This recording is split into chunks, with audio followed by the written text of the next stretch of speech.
জয় গুরু। অখণ্ড মণ্ডলেশ্বর শ্রী শ্রী স্বামী স্বরূপানন্দ পরমহংসদেবের অমৃতময় বাণী। হরি কে? একজন প্রশ্নকর্তা শ্রী শ্রী বামনীকে প্রশ্ন করিলেন, হরি কে? হরির কি কোনো মূর্তি আছে? হরির মাতা পিতার নাম কি কোনো শাস্ত্রে লেখা আছে?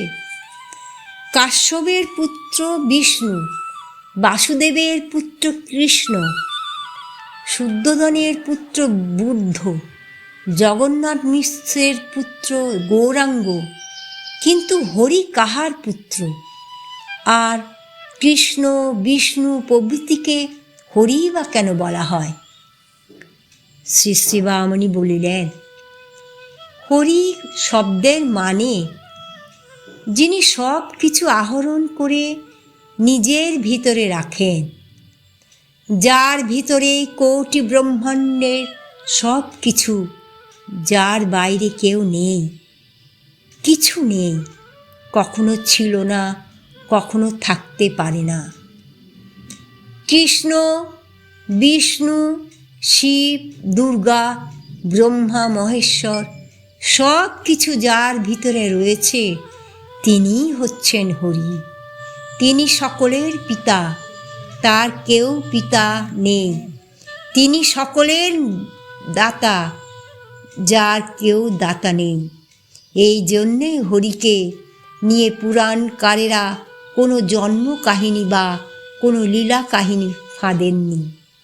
তিনি কেবল যে সকলকে আহরণ করে নিজের ভিতর ধরে রেখেছেন তাই নয়, সকলের ভিতরেও তিনি অণুর অণু হয়ে বিরাজ করছেন। সকলকে আহরণ করে রেখেছেন বলেই তিনি যেমন হরি, সবার ভিতরে তিনি আছেন বলেই সবাই তেমন হরি।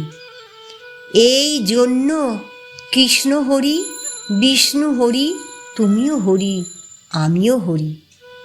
হরি স্থূলেরও স্থূল, শুষ্কেরও শুষ্ক, তিনি জড়েরও চৈতন্য, চৈতন্যেরও প্রাণ।